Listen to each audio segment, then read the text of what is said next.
تم یہ تو کہتے ہو کہ حضرت محمد صلی اللہ علیہ وسلم کی امت ہو، لیکن تم لوگ آپ صلی اللہ علیہ وسلم کی سنتوں پر عمل پیرا نہیں ہوتے۔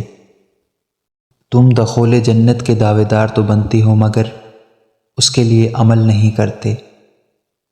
تم نار جہنم سے نجات کے طلبگار تو بنتے ہو مگر تم نے اپنے آپ کو اس میں گرا رکھا ہے۔ تم یہ تو کہتے ہو کہ موت حق ہے مگر اس کے لیے تیاری نہیں کرتے۔ تم لوگوں کی عیب چینی تو کرتے ہو مگر اپنے عیوب کی اصلاح نہیں کرتے۔ تم پر اللہ کی بے شمار نعمتیں سایہ فگن ہیں مگر اس ذات کا شکر ادا نہیں کرتے ہو۔ تم اپنے ہاتھوں سے اپنے فوت شدگان کو دفن تو کرتے رہتے ہو مگر خود عبرت و نصیحت نہیں پاتے۔ موت کو ہمیشہ یاد رکھو مگر موت کی آرزو نہ کرو۔ ہمیشہ سچ بولو تاکہ تمہیں قسم کھانے کی ضرورت نہ پڑے۔ زیادہ گفتگو سوچ و فکر کو مردہ کر دیتی ہے۔ انسان زبان کے پردے میں چھپا ہے۔ پست ارادے کامیابی میں رکاوٹ بنتے ہیں۔ خامیوں کا احساس کامیابی کی کنجی ہے۔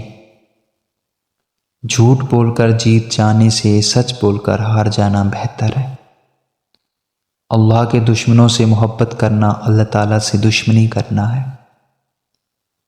جب آپ عروج پر ہوتے ہیں تو آپ کے دوستوں کو پتہ چلتا ہے کہ آپ کون ہیں، اور جب آپ زوال پر ہوتے ہیں تو آپ کو پتہ چلتا ہے کہ دوست کون ہے۔ اللہ پر ہمیشہ بھروسہ رکھو کیونکہ اللہ وہ نہیں دیتا جو آپ کو اچھا لگتا ہے بلکہ وہ دیتا ہے جو آپ کے لیے اچھا ہوتا ہے۔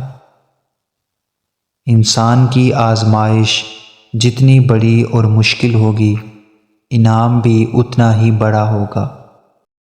انسانوں میں ذلیل ترین وہ ہے جو کھانے پینے اور پہننے میں مشغول رہے۔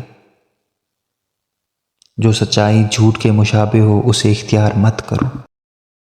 5 چیزیں انسان کو برباد کر دیتی ہیں: نیند، غصہ، ڈر، سستی اور کام ٹالنے کی عادت۔